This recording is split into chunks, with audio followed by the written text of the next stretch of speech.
Alô, alô, pessoal! Meu nome é Nilson Prado e esse é o Papo Ligeiro.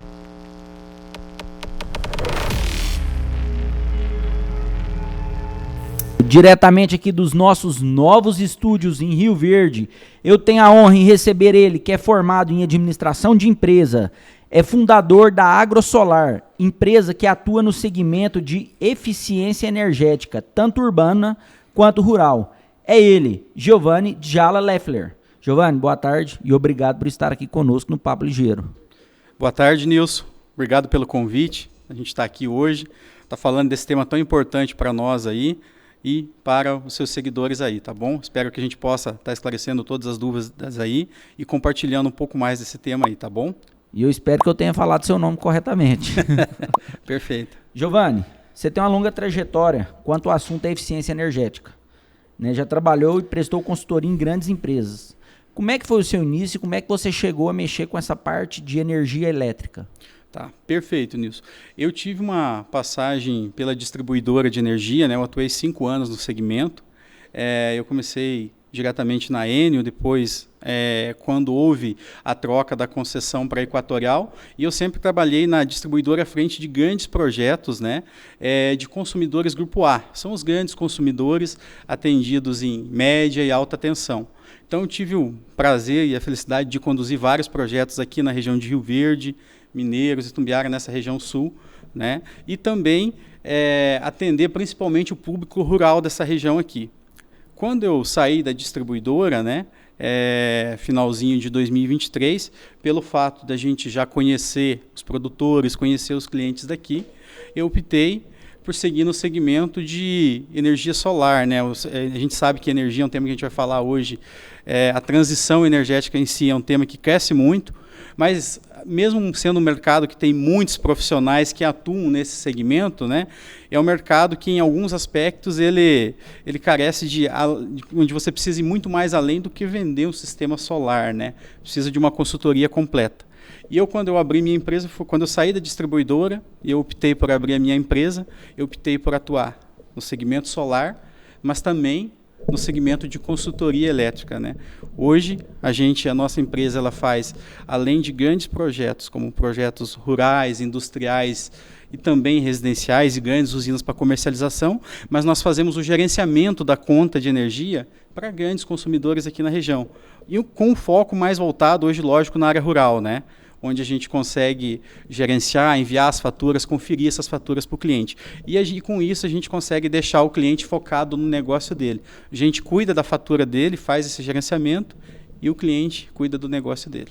Giovanni, aquela senhora, dona de casa, que não aguenta mais pagar energia elétrica, porque eu vejo energia elétrica hoje igual aluguel, uma coisa que você paga e nunca vai ser seu. Né? Pegando o pequeno produtor, não o grande. Você dá assistência para o grande, para o médio, para o pequeno. Mas vamos pegar a dona de casa, um pequeno produtor que quer ser autossuficiente na sua casa. Compensa esse investimento, mesmo depois de tantas mudanças em cima dessas legislações, ainda compensa a pessoa montar uma usina fotovoltaica na sua casa para produzir a sua própria energia, essa dona de casa, no caso? Excelente pergunta, Nilson. A gente vê várias situações, né, impostos sendo criados no momento, aí, novas tarifas, né, sendo impostas, né, e quando a gente olha para o mercado, a gente vê bastante debate sobre esse tema. Né. Compensa eu colocar energia solar na minha residência, no meu negócio? Eu estava em busca de uma oportunidade, agora será que é o momento? E assim, Nilson, o que eu posso te falar por experiência, e mesmo com essas mudanças? Ainda é viável o cliente, esse pequeno consumidor, ele colocar energia assim na sua residência. Por quê, né? Primeiramente, quais que são os benefícios? Antigamente, antes de alguns impostos que a gente vai falar mais para frente, antes de algumas tarifas que foram criadas, era possível esse consumidor ter uma economia de até 95% na conta de energia, né? Uhum. Hoje, mesmo com esses impostos, com a tarifação que vem sendo imposta, esse pequeno consumidor ele ainda pode ter um desconto aí que pode chegar até 85% na conta de energia, né? Então ainda se torna viável. Um sistema solar, hoje, ele tem uma vida útil aí de pelo menos 25 anos. A gente sabe que pode durar até mais, envolve manutenção, a gente vai falar um pouquinho disso mais para frente. Mas vai valorizar o imóvel dela, vai dar um retorno logo após ela pagar esse sistema, ela vai ficar livre ali da concessionária, vai pagar só o custo mínimo de disponibilidade, mais os impostos, então realmente ainda é viável, Nilson. E assim, existe uma diferença muito grande entre produzir a própria energia e eficiência energética, né, Giovanni? Porque eficiência energética não significa que você está produzindo. Você pode ser eficiente sem produzir a própria energia. E você pode produzir a própria energia e não ser eficiente, né? Perfeito. O que é essa diferença? Perfeito. Eu acho que isso é um tema muito bem colocado, tá, Nilson? Hoje, eu posso falar, ó, eu posso ser autossuficiente, posso ter a usina na minha casa lá, ou na minha empresa, tenho uma conta lá de 10 mil de energia e com o que é gerado nessa usina, eu posso ir lá e abater 100% da minha conta, ou 95% que seja, e pagar o mínimo. Perfeito, eu estou sendo autossuficiente, meu sistema foi bem dimensionado, ele está me atendendo naquele consumo, mas quando a gente fala em eficiência energética, será que eu estou sendo eficiente? Será que com esse consumo eu não poderia estar sendo mais eficiente? E aí existe uma diferença, como você bem colocou. Eu sou autossuficiente, mas não estou sendo eficiente. E como que eu posso ser mais eficiente? Você pode, por exemplo, a gente pode pegar na estrutura da sua empresa, da sua casa lá, e a gente pode identificar, ó, de repente eu tenho um sistema de ar-condicionado antigo, eu não tenho um equipamento que tem o selo A da Procel, eu posso fazer a substituição. Com isso, ele vai consumir menos energia. Lâmpadas hoje... O chuveiro, que é o vilão, né? O chuveiro também. Lâmpadas aí, que é uma questão que até as próprias concessionárias incentivam hoje por conta dessa eficiência energética, fazem ações aí na cidade, né? Para que os consumidores de baixa renda vai substituir suas lâmpadas. Em alguns casos são até doadas. Mas o porquê disso? Quando você substitui uma lâmpada fluorescente, por exemplo, por uma lâmpada de LED, ela reduz o consumo em quase 90%, né? Daquela lâmpada ali. Então, são ações que eu posso fazer. O meu ambiente, por exemplo, tem o ar-condicionado, é refrigerado, mas será que eu estou mantendo ele totalmente fechado? O que eu posso fazer ali para melhorar?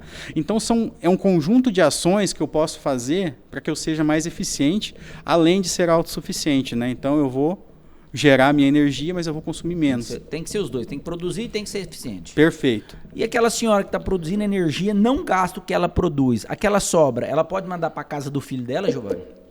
Então, esse ponto foi muito bem colocado, que é a questão, a gente chama de rateio, né, no segmento. Eu instalei minha usina e eu quero mandar o saldo da minha energia para outra residência, para um filho, enfim, para qualquer que seja. Pode fazer, só que tem regras a ser seguidas aí pela distribuidora, né? Hoje eu montei uma usina, para me mandar saldo eu posso mandar para qualquer unidade que esteja em meu nome dentro da mesma área de concessão. Que é o Estado. O que é o Estado, né? A gente fala área de concessão porque tem estados que tem mais de uma distribuidora, que nem, por exemplo, São Paulo, tem CPFL, tem Enel. Então, assim, são concessões ali. Então, ali tem uma divisa de concessão. Mas aqui em Goiás seria dessa forma. Você pode mandar para qualquer outra unidade consumidora. Quero mandar para o meu filho. Então, eu vou ter que ir na distribuidora, me deslocar e solicitar uma troca de titularidade, né, do meu filho para o meu nome, e aí é possível fazer um rateio. Definir um percentual e mandar para aquela conta. Mas então é legal, pode ser feito. Sim, pode ser feito. Vai pagar por isso tudo, mas é uma coisa que pode ser feita. Sim. Giovanni, a gente viu agora há pouco, né, falando sobre a questão do ICMS aqui no estado de Goiás. E com certeza isso impacta no preço da tarifa no final do mês. Por que a energia no Brasil é uma das energias mais caras do mundo se a gente usa uma matriz renovável, que hoje é muito solar, mas principalmente por hidrelétricas. Por que a nossa energia é tão cara? Então, perfeito. Eu acho que você colocou um ponto muito bem, principalmente a questão da hidrelétrica, né? Mas a gente tem, vamos colocar de duas formas. A gente tem a carga tributária aí do nosso país, né? Que ela é dividida em impostos municipais, estaduais e federais, que são cobrados. E aí nós temos também a questão da má gestão das hidrelétricas, né?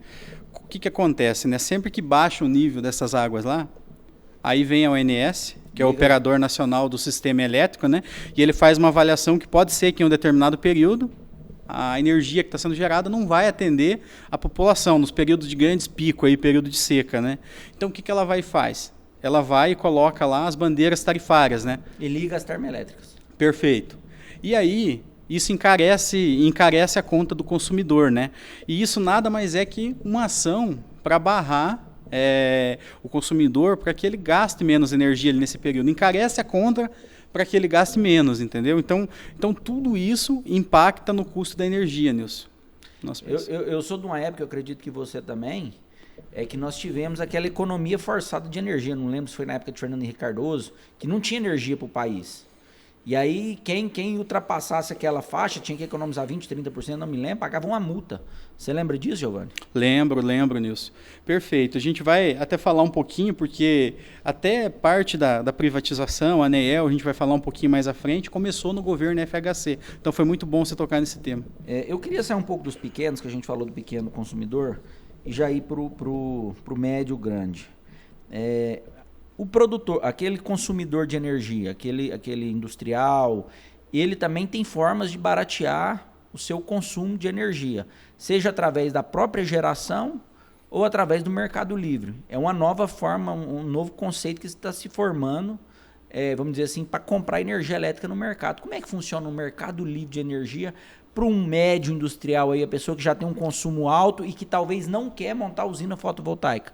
Também existe essa possibilidade, certo? Existe, Nilson. Esse é um fator importante, né? Faz parte, né, dessa conversa nossa de hoje, que é a eficiência energética, né? Porque hoje você tem, além da energia solar, o mercado livre é uma excelente opção para o consumidor e que é atendido em média e alta tensão, né? E que tem uma demanda mínima aí contratada, para que ele tenha um desconto considerável na sua conta de energia. Hoje o desconto pode chegar até em 40%. Então, como que funciona o mercado livre? Hoje, esse consumidor atendido em média e alta tensão, ou conhecido como Grupo A, que ele é conectado à distribuidora, ele é considerado consumidor cativo, né?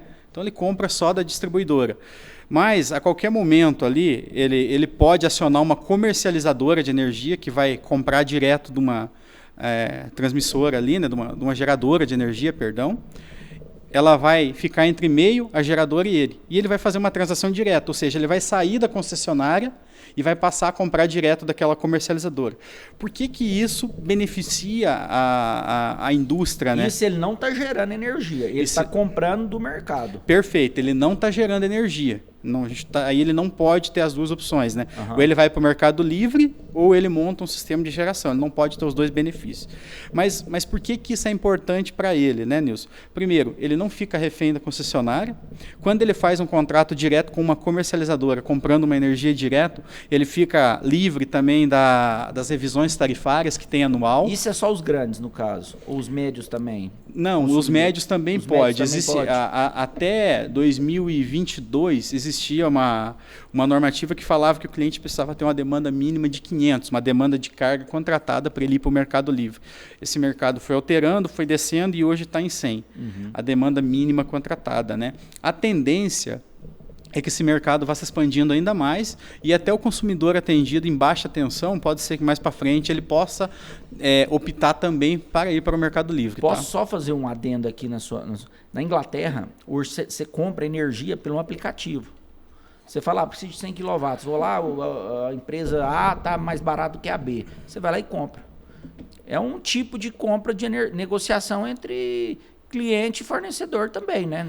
Perfeito. A questão da Inglaterra, lá é muito mais desburocratizado o processo, ou seja, eles começaram bem antes. Então, a questão da resolução do setor elétrico, eles entendem que realmente o país ele precisava desburocratizar a resolução do setor, né? E o que isso fez? Por exemplo, se eu for migrar no Mercado Livre aqui no Brasil, qual que é a diferença daqui para a Inglaterra? Aqui hoje eu tenho algumas regras, eu tenho que denunciar o contrato com 180 dias de antecedência, né? Tenho que ter essa demanda mínima exigida. Agora, quando eu vou para a Inglaterra, não. Eu já tenho esse cadastro, já fica numa base de dados do cliente, né? Você acessa lá no aplicativo e vai aparecer a comercializadora. Você vai olhar lá qual que te dá um benefício maior, que te dá um desconto maior. Lógico, vai ter uma documentação, você vai ter que apresentar, talvez tenha algumas adequações para você fazer. Mas desburocratizou totalmente o sistema, né? E a gente precisava aqui no Brasil caminhar para isso, né, Nilson? Ô, Giovanni, quando a gente fala em Mercado Livre, tem quem compra e tem quem vende. Eu posso ser um vendedor de energia no Mercado Livre. Basta eu ter usinas e querer vender no Mercado Livre. Também tem essa opção, não tem? Pode. Hoje, você, por exemplo, você pode ser um investidor, montar uma usina, né, para você, hoje a gente chama até pequenas, médias usinas e até uma fazenda solar, e você pode vender essa energia no Mercado Livre, né? Vai fazer toda a homologação na Câmara de Comercialização, o valor te atraindo, lógico que é feito, você vai fazer um levantamento de payback de valor antes, o valor te atraindo, você pode montar a usina e ser um investidor, vender no Mercado Livre, e aí a comercializadora que comprar essa energia, ela vai ser responsável por distribuir para outro estado. É uma nova oportunidade de negócio que está surgindo. E uma oportunidade interessante. Hoje tem muitas pessoas investindo, Nilson, nesse modelo de negócio, tá? E é um negócio totalmente legal, já tem uma coisa, vamos dizer assim, entendível a respeito do assunto. Você consegue contratar profissionais qualificados para fazer toda essa gestão e todo esse levantamento do que a usina vai produzir. Você consegue fazer um payback daquilo, você consegue mensurar um payback daquela usina antes de investir um capital, que eu imagino que é um valor elevado. Perfeito. É muito bem colocado, porque, Nilson, quando você vai fazer um investimento numa usina desse porte, né, é um investimento alto. Às vezes você vai precisar até de um aporte de financiamento, então tem que ser muito bem estudado. Na casa dos milhões, né, Giovanni? Isso, hoje tem usina aí que varia de 1 milhão, 5 milhões, dependendo da quantidade de megas que você for fazer, que você for contratar. E é tudo regulamentado de acordo com a Lei 14.300, né? Tem regras a ser seguidas, né, para você fazer e arrendar essa usina, mas é tudo procedimento legal e regulamentado. Eu tive dando uma estudada antes da nossa entrevista, e eu vi que nos últimos 7 anos a energia subiu 114%, contra 48% da inflação. Quase 3 vezes mais do que a inflação. Não teve nada que rendeu mais do que a energia, se a gente olhar historicamente, né, Giovanni? Perfeito. Esse ponto, Nilson, você trouxe uma informação aqui para a gente falar, é um ponto bastante interessante, porque assim, como que é composta a tarifa de energia? Por que ela é tão alta aqui no Brasil, né? Se a gente for olhar aqui hoje, esse aqui é uma informação que eu estou passando aqui, até vou lê-la aqui, o custo da energia hoje ela equivale em 30,8%. Aí o que compõe essa tarifa, né? Tributos, 24,7%, sendo que é 21,5% ICMS, 3,2% de PIS e COFINS, tem o custo da distribuição, que é o valor que a distribuidora cobra para trazer essa energia, né, para distribuir. Tem os encargos do setor, que chegam a 14,6%, e tem também os custos da transmissora, né? Tem a geradora, a empresa que monta a rede transmite para chegar até na distribuição. Então, ou seja, a concessionária mesmo ela fica com 17% de tudo que você paga na conta de energia. O restante é só encargo, né? Além dos que estão sendo estudados aí para ser impostos, né? Como que é o que a gente vai falar um pouquinho do ICMS mais para frente. Então a carga tributária do nosso país ela é muito alta, Nilson, realmente. Quando a gente olha. Então, mas mesmo assim se torna vantajoso, né? Porque esses encargos, querendo ou não, para quem está produzindo, ele não deixa de embolsar isso aí. Ou não embolsa. Não, com certeza nisso. Mesmo com todos esses encargos aqui no país, é muito interessante sim você ter vamos falar tanto no Mercado Livre de energia, você pode migrar, como você também montar a sua própria usina, né, como a gente comentou. Porque mesmo com todos esses encargos, a economia sua pode chegar na casa de acima de 85%. O sistema vai ser seu. Você tem um payback médio de uma usina, um tempo médio que ela se paga? A gente fala payback, um termo em inglês, vamos trazer para o brasileiro mesmo, português. Um retorno de investimento. Né? Isso. Olha, isso varia um pouquinho. Eu trabalhei um tempo no mercado financeiro. Não, desculpa, português, falar o português mesmo. Eu trabalhei um pouco um tempo no mercado financeiro, e isso varia de alguns fatores, né? Quando você vai montar essa usina, para você ter um payback de retorno. Varia do tamanho da usina, né? Que você vai fazer ali, do score do cliente, se ele for financiar, da região que ele vai fazer ali também, pode ser que em Goiás é uma tarifa, se for em outro estado é outra tarifa. Mas vamos colocar um tempo médio para responder a pergunta, que vai de 4 a 6 anos aí. É um excelente negócio, mesmo que seja 6 anos. Sim, a vida útil do sistema chega até 25, né? Ô Giovanni, você que já trabalhou nessas empresas, Equatorial, enfim, a gente viveu muito tempo com a CELG. Era um desastre. Eu sou produtor rural e na época da CELG não era brincadeira, não. E tem muita gente contra a privatização. Tem muito que melhorar essas empresas, mas evoluiu muito. Evoluiu, Giovanni? Evoluiu. O que era? Evoluiu, Nilson. A privatização, vou voltar um pouquinho atrás para responder a sua pergunta. Eu acho que ela começou na verdade, em 1995, no primeiro governo do FHC, né? Quando deu o apagão? Ou não? Antes do apagão? Não, o apagão foi em meados de 2000, foi um pouquinho antes, né? Ele entendeu a necessidade, né, que o setor ia passar por uma carência, né, de energia e falou, a gente precisa privatizar. E aí surgiu-se, como sempre até hoje, quando alguns temas tem duas bancadas. Teve a bancada contra, né, que falou, olha, eu sou contra isso. Eu acho que é impossível descentralizar um sistema desse tamanho, onde você tem geração, transmissão e distribuição, né, e não vai gerar benefício nenhum para o Estado, né? E teve a bancada já que foi a favor, né, da privatização, porque entendia-se que uma empresa, quando ela é privada, os investimentos são mais rápidos, né? Ela vai chegar, vai ter um acionista, vai apresentar um plano de investimento, então ela vai dar mais celeridade, né? E o que aconteceu, né? De uma forma independente das duas bancadas, as privatizações começaram a acontecer. E o que surgiu com isso, né? O mercado que a gente conhece hoje, né? Surgiu logo em 96, surgiu a ANEEL, que é o órgão regulador do sistema hoje, né? Que regula toda e qualquer alteração que tenha hoje no setor. Ele é baseado na resolução, como teve a 414, e hoje nós seguimos a resolução 1000 de 2021, né? E surgiu a possibilidade de novos mercados, que é o que a gente conhece hoje, os mercados atacadistas. Surgiu o mercado livre de energia, surgiu a oportunidade para a geração distribuída. Então, assim, por que eu sou a favor da privatização, né? Eu acho que melhora bastante, né, a velocidade dos investimentos que são feitas ali, entendeu? O plano de negócios é voltado em cima daquilo ali. Quando você deixa, não digo que tem estatais que não tem estatais funcionários, como é o caso da Copel no Paraná, funcionou muito bem até privatizar, né? Mas assim, a velocidade dos investimentos que uma empresa faz enquanto privada é muito mais rápido que uma estatal. Um exemplo disso é isso aqui, ó. Eu sou da época que você pagava interurbano de ligar de Santa Helena para Rio Verde. Hoje você liga lá pro Japão por videoconferência e não paga nada. Paga a transmissão de Wi-Fi onde você estiver, né? Perfeito. Então eu acho que privatizar é o caminho. E um outro ponto, Nilson, pegando que você comentou também, foi a questão da quantidade de interrupções, as dificuldades que você e outros produtores passaram aqui na região na época, né?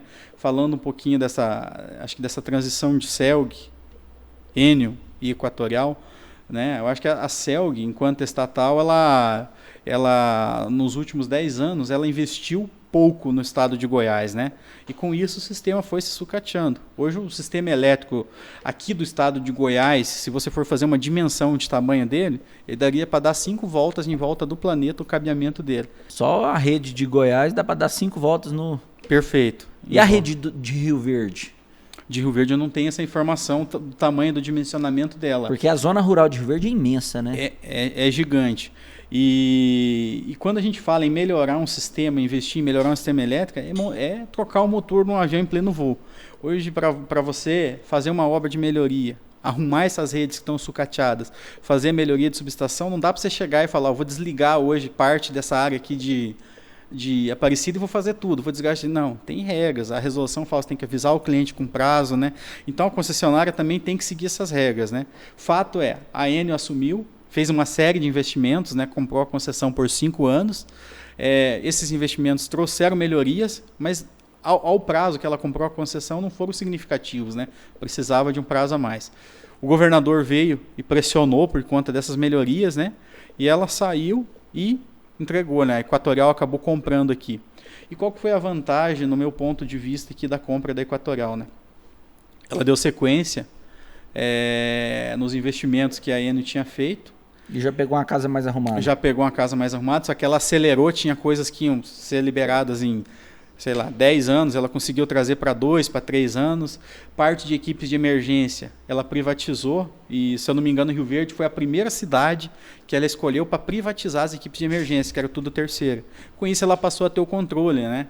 Porque assim, não que ela não tinha antes, né? Mas quando você tem uma equipe própria, você consegue treinar, capacitar do seu jeito, então isso melhorou. Parte de normas, ela desburocratizou para a gente que trabalha com projetos tanto solar como montagem de subestação, de clientes, pivô no dia a dia. A gente vê a dificuldade que era para você aprovar um projeto ou para dar viabilidade para um projeto para um cliente. Então tudo isso foram ações que foram feitas e que estão sendo feitas e que, no meu ponto de vista, contribuiu para a melhoria do fornecimento. Ô Giovanni, a zona rural, a parte elétrica da zona rural de Rio Verde é uma coisa de louco, né? É um monstro, né? É gigante, Nilson, é gigante. Rio Verde é fora da casinha em termos de necessidade de energia, né? Aqui por ser conhecido como a capital do agronegócio, né? Então, assim, a zona rural, além dela ser grande, ela sempre foi muito carente. Então, assim, hoje está bem mais, foi investido bastante, mas hoje quando você passa em rede rural, aí tem rede até hoje com poste de madeira, rede bastante defasada, entendeu? Rede monofásica tem muito ainda, entendeu? Então, são ações que precisam ser melhoradas. Tem muita coisa quando o assunto é energia. A gente já viu, eu li, por exemplo, o sistema off-grid, que é aquele sistema de baterias, as casas autônomas que não precisam de rede. Isso já é uma realidade? Já funciona em algum lugar ou isso é filme de ficção? Então, Nilson, eu acho que é um tema muito bom, porque se a gente falasse no sistema off-grid, talvez as coisas evoluem muito rápido. Há uns 2 anos atrás, uns 2 anos e meio atrás, era um negócio que inviabilizava o investimento, né? Acaba que a bateria é muito cara, né, para você instalar. Vicia demais. Os bancos não estavam muito favoráveis, era um sistema que raramente você financiava. Talvez você tinha que ter um score muito bom lá no banco para você fazer com o seu gerente, mas a gente, como empresa mesmo, a gente quase que não conseguia financiar um sistema solar, as financeiras não faziam, né? Só que isso se tornou uma excelente alternativa, né? Porque hoje tem áreas que você não tem energia solar, que você não tem a energia da concessionária, né? A concessionária não tem carga, não consegue levar energia até você. Então hoje você pode ter um sistema híbrido, um off-grid. Você vai instalar as placas solar híbrida com a bateria, ela vai gerar durante o dia, ela vai armazenar e vai te atender à noite, né? Então tem sistemas aí com até 12 horas, eu já vi falar que está evoluindo para sistemas aí de até 18 horas, com a bateria de duração carregada ali, entendeu? Então é uma excelente alternativa. O preço ficou mais em conta, alguns bancos já estão financiando até 100% desse projeto. O duro é a vida útil dessas baterias, né, Giovanni? Que é uma coisa que pega muito, né? Isso ainda é uma questão que encarece um pouquinho. Mas já tem carro desses carros que estão aqui, esses BYD, que falam em 8 anos de garantia das baterias. Isso. Para o sistema de geração ali, tem casos ali, a gente está falando na casa de 4 ou 5 anos. Só que quando você pega empresas aí que às vezes gastam muito com diesel, pequenas empresas, e quando você faz um cálculo de payback do que ela vai gastar, mesmo renovando essas baterias ali, o investimento é viável. Então precisa fazer conta mesmo na hora dessa tomada de decisão, né? Giovanni, eu fui lá, montei minha usina, bonitinha, tá lá funcionando. Pronto, cruzei os braços, posso ir embora dormir, não tem mais o que fazer ou tem que dar manutenção nelas? Como é que funciona? Então, é importante sim, Nilson, você fazer uma manutenção, porque tem alguns fatores, a gente falou no início ali de você ser autossuficiente e de eficiência energética. Então, assim, você montou a sua usina, está gerando lá perfeito, está ok, está compensando. Mas tem ações que você pode fazer que você pode, inclusive, melhorar o desempenho da sua geração acima, inclusive, do que foi proposto. Por exemplo, uma manutenção, tem épocas de chuva que você não precisa fazer tão frequente ali uma lavagem, mas é recomendável que de 2 em 2 meses você faça uma limpeza, lave as placas, isso vai te dar uma eficiência melhor. Tem aplicativos que você pode monitorar, se tem algum defeito, é importante que você trate de imediato.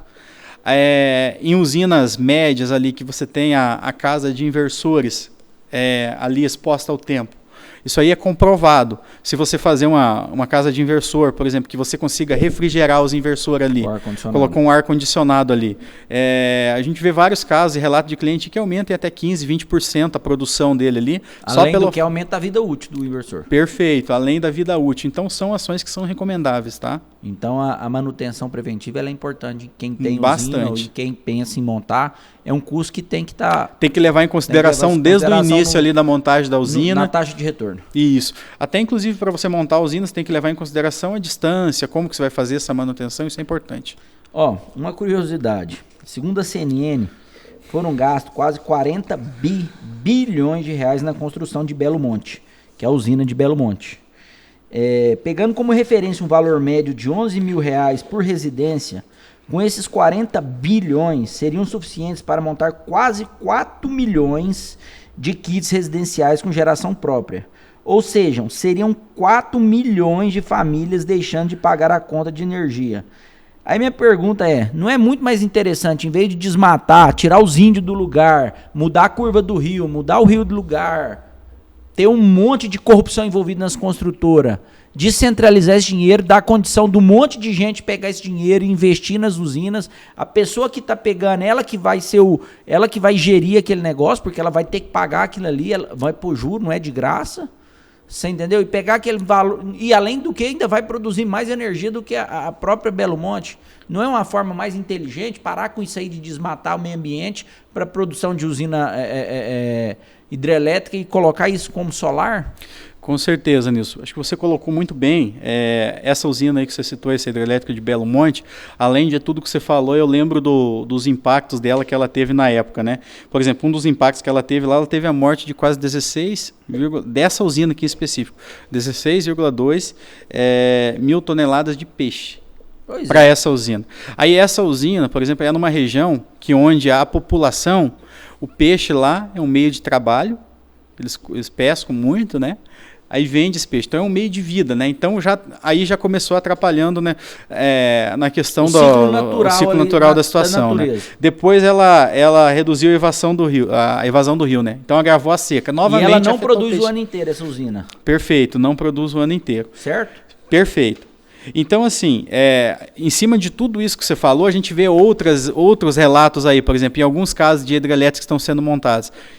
Eu vi um caso recente aí, uma hidrelétrica, a operação dela parou por quase 5 meses por questão ambiental, porque acharam formiga, um tipo de inseto, um tipo de formiga no local lá, e precisava de uma equipe específica ambiental lá retirar esses insetos do local e transferir para outro. O custo disso de uma obra desse tamanho parada por 5 meses.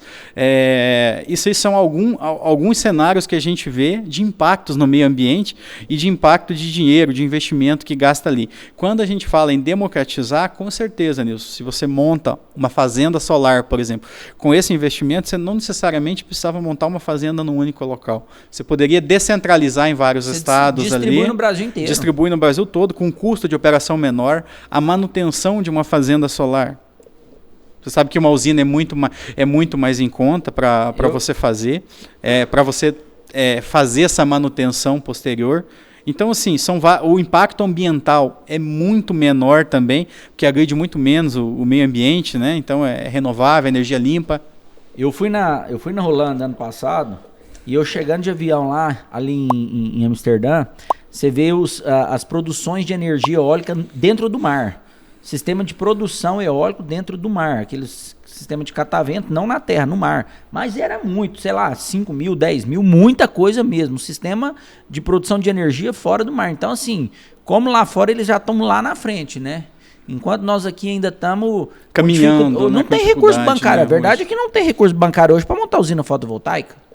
Hoje nós estamos aqui em fevereiro de 2025, não tem recurso bancário, nós temos que colocar os pingos nos is aqui, não tem recurso, né? Agora, se tivesse recurso com juro pagável, perfeito. Compensa, é um negócio que compensa, não compensa, Giovanni? Compensa. Quando a gente vai para outros países, Nilson, a gente vê alguns países, por exemplo, que tem até subsídio para você montar uma usina. Eles apoiam tanto a eficiência energética que eles têm subsídio. Por exemplo, tem países que você vai montar eu quero reformar um edifício meu aqui, quero reformar um hotel, um empreendimento que eu tenho. Se você apresenta um projeto de eficiência energética em conjunto, o país dá até um subsídio para você. E tudo isso é um impacto positivo ali. Primeiro, porque o país tem uma visão realmente de gerar menos impacto ao meio ambiente, né, e que o país seja mais eficiente.